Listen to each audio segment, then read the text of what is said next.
Hello, my name is Rupert Pontin and I'm Head of Insight and Communications here at Brego. I'd like to welcome you to the February 2026 Brego Leisure Intel broadcast, in which we're going to have a look at what happened in the touring home, holiday home and motorhome and camper verticals, as well as a short summary of the political position in the UK economy that drove retail consumer behaviour during the month. So let's get underway and we'll start with the economic update. And let's firstly address the elephant in the room, and that, of course, is the joint US-Israeli attack on Iran on February the 28th. At the point of recording, the global economy has become really very unstable and the conflict is gathering pace. Clearly, this is something that's going to have a significant impact on the UK in a myriad of different ways, and we're going to need to follow this really carefully over the next couple of weeks or so. And it'll be very interesting to see how things develop over there. However, for the most part, the economic outlook for February was fairly good and in line with expectations and, of course, the forecast that we got from January. On a positive note, and as predicted, the rate of inflation dropped to 3%, and it's now at its lowest level since March 2025. The core drivers behind this were consumer prices, which actually fell by 0.5%, transport costs, which were at 2.7%, so slightly below the inflation at 3%, and recreation and culture at 2.6%. However, we need to expect the rate of inflation to become pretty unstable in the coming weeks because we just don't understand what is going on in the Middle East and how that's going to end up. Once again, the bank base rate remains stable at 3.75%, and the next decision on what will happen will be announced on March the 19th, although, unfortunately, it's now likely that we're going to see either a stability, a hold at 3.75%, or an upward move to 4%, and that is instead of that decline in the interest rate that we were hoping for. The consumer confidence index decreased by 3 percentage points, and that now sits at -19, which was a bit of a surprise, to be honest with you. The business confidence rate has remained steady at -19, although that is a quarterly measure. In addition, the average cost of a litre of unleaded fuel dropped to £1.31.70 from £1.32, so a slight decline there, and that further helped ease the cost of living. However, I must point out that cost of fuel has started to drastically increase in the recent days as the conflict in the Middle East develops further. The average mortgage rate has improved very slightly to 4.2% for a 2-year mortgage. Now, the market was expecting to see a bigger drop, but of course, the unrest in the property market has continued and it's likely to do so for the foreseeable future, given what else is happening. Finally, the unemployment rate increased slightly to 5.2%, and this now looks set to rise further in the coming months.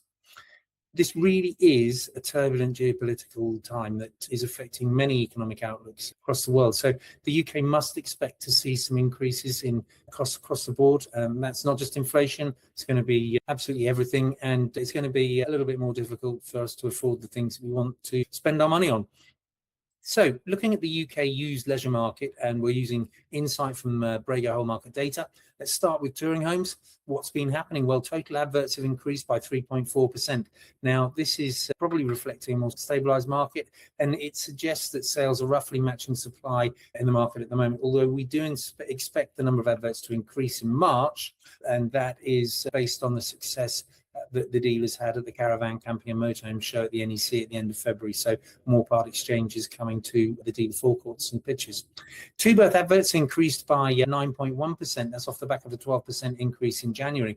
And that kind of suggests a slower sales rate, and we'll see that in just a second. Four-berth adverts grew by just 1%, and that's off the back of a 13.1% increase in January. And that kind of highlights the family market may have picked up a little and that sales are keeping pace with supply.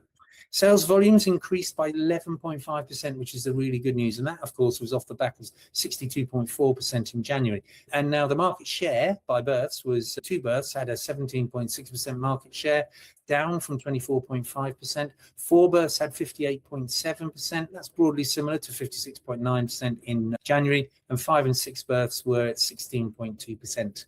So from a sales perspective, sales for two berths actually increased by 47.9%, and four berths increased by 7.4%, and it was 5 and 6 berth touring homes that decreased by 5.5%. Now, looking at the days to sale, they dropped to 66.7 from 77.3, which is an improvement of 10.6 days, which is good and shows that that market has become more vibrant, and it really shows it's trying to gain some pace there. Average used touring home sale price decreased by 2% overall. That was off the back of a 7.5% increase in January, and that now sits at £16,984. For further context, the average two-berth price decreased by 8.5%. The four-berth decreased by 1.5%, and 5 and 6 berth average price increased by 5.4%. So moving to holiday homes, and the total number of adverts decreased by 24.7%. That was off the back of the 27.9% increase last month. So it's kind of balanced itself out. Now, it is quite a drop, and that might normally suggest that there'd been a strong sales month, but I think it's just the market getting used to its standard place at this time of year. Sales, and that's indicated by the number of adverts that are removed during the month, saw a significant drop of 47.1%. That is off the back of a really high increase last month. So it's not what the sector expected, and that's on the basis that the market should be gaining pace at this time of year, but it may just be the impact of reduced consumer confidence on big ticket purchases. And there's a little bit more evidence of that to come a little bit later. Two-bed sales volumes decreased by 53.7%. So these are probably the drivers behind that large drop in overall sales, because when we look at three-bed, sales volumes decreased only by 17.5%. From a days to sale perspective, they dropped to 49.9. Now, that's a marked decrease of 34 days in February. So that is a positive, but with just not enough sales. And that's just where that market is at the moment. So please remember, this will be impacted by some patchy demand at this time of year, and sort of reduced advertising periods on some of those adverts as well, some of those holiday homes that are advertised. But if you want to look at that in more detail, use the Brego Insight tool in the platform, and that will give you a much clearer picture of the variance in what has been hit and what hasn't been hit. Average used holiday home sale price, that decreased by 26.4%, and that now sits at 22,729, which is quite low, and it's also quite a large fall. But it suggests and sort of shows that it was the older holiday homes, the cheaper units, that were more popular. Now, don't forget that pricing can vary wildly at this time of year again, and that does depend on the type of adverts that are out there, as some of the parks are still reopening and beginning to trade stock. And of course, the sporadic demand that we are experiencing at the moment in this particular vertical. Now, looking at motorhomes and campers, total adverts increased by 1.9%. That's off the back of a 6.1% increase in January. And that suggests that supply is reasonably well balanced with demand as it stands at the moment. Now, sales during the month did decrease, and they dropped by 3.8%, but that is off the back of a 29.1% increase last month.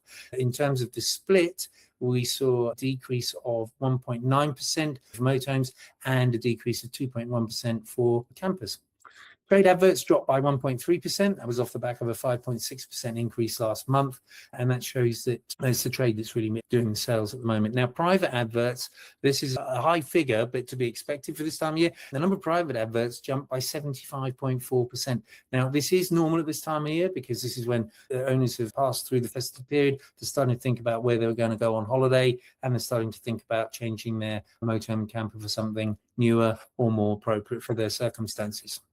Days to sale, they increased to 92, and this came as a bit of a surprise, really, because at this time of year, we had fairly high hopes that the market was picking up, and this sort of signifies that it's not, although it could be that some of the units have been kept in stock for a longer period of time, and it does look like they do tend to be the more expensive units. So we're seeing that reluctance to spend large amounts of money in this market vertical as well as the holiday home. The average sale of a used motorhome and camper increased by 2.9%. That was off the back of a drop of 16.4% last month, and it now sits at 53,524. Again, that's confirmation that it's a little bit tough at the top end of that market in terms of valuation. So, in summary, in sales terms, February was a month of mixed fortunes for the leisure sector, with a success for the touring home market, though. Sales up by 11.5%, and that's good news for the touring caravans. There was a moderate performance for motorhomes and campers. Sales did drop down by 3.8%, and of course, we've had a really tough month for the holiday home vertical, where we saw sales decline by 47%. From a volume of adverts perspective, there was an increase for the touring home market, but both holiday homes and motorhome and campers, we saw a decline in the number of adverts. The average days to sale fell across all verticals, and this has reflected the fact that the market is improving as we head towards spring, and from Easter onwards, sales should continue to increase, and the time to sell will drop further as consumers really head out and start pounding the dealer forecourts and the parks. Looking at average sale prices, we see that tours have dropped by 2%, holiday homes by 26.4%, and again, that's suggesting there's still consumer fear of spending money on big ticket items, although there was a 2.9% increase for the motorhome and camper vertical. So after the feel-good start to the year, February was a month of consolidation for tourers and more of a pause for motorhomes and campers, whilst holiday homes suffered quite a downturn. The problem is what the impact the conflict in the Middle East will have on both the global and, more importantly, the UK economy. It looks as if we're heading for a period of increased inflation and a higher cost of living for everybody, and that will be problematic for the leisure market. This is just not what we were expecting. Anyway, I'm sure you found this an invaluable update in an interesting period as we anticipate the growth in sales as the leisure sector heads towards the more active months, the summer period, the sales period. If you want or you need more detail, be sure to read the Brego Monthly Leisure Insight Report. Now, that can be found on the Brego LinkedIn page and also the Brego website, or, of course, by reaching out to me directly. We've also started to post insight and updates on our YouTube channel, and that YouTube channel can be found by searching for Brego-official. So finally, I just want to reiterate that if you want to improve your market insight and understanding of the nuances in today's UK leisure sector, then you really need to speak to the sales team. Andy, Safi and Nick would be delighted to show you how the Brego pricing and market data will help you to improve not only your understanding of the market, but ultimately increase your profitability. And that's what we all want.